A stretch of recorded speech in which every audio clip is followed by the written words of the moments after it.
দেশের ৫৭% মানুষ আওয়ামী লীগকে রাজনীতিতে দেখতে চান, আর দলটিকে নিষিদ্ধ করার পক্ষে মত দিয়েছেন ৩৫.৫% মানুষ।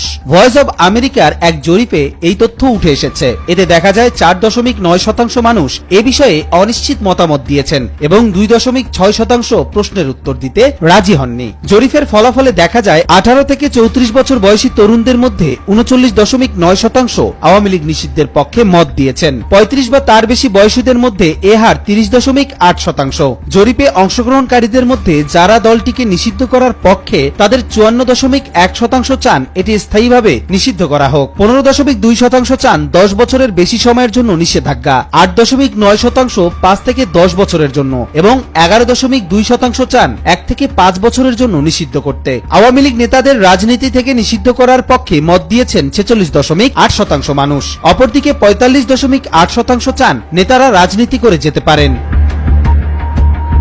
এই জরিপটি ভয়েস অব আমেরিকা বাংলার নির্দেশনা অনুযায়ী পরিচালিত হয়েছে। ওআরজি কুইজ রিসার্চ লিমিটেড প্রতিষ্ঠানটি ১৩ থেকে ২৭ অক্টোবর পর্যন্ত দেশের ৮টি বিভাগে ১,০০০ জনের মধ্যে টেলিফোন ইন্টারভিউয়ের মাধ্যমে জরিপটি সম্পন্ন করেন। শহরের ৫৬.৭% ও গ্রামের ৫৭.১% উত্তরদাতা আওয়ামী লীগকে রাজনীতিতে দেখতে চান। পুরুষদের মধ্যে এ হার ৬১.৮% এবং নারীদের মধ্যে ৫২.২%। তরুণদের মধ্যে ৫৩.৯% এবং বয়স্কদের মধ্যে ৬০.৩% মানুষ আওয়ামী লীগকে রাজনীতি করতে দেওয়ার পক্ষে মত দিয়েছেন।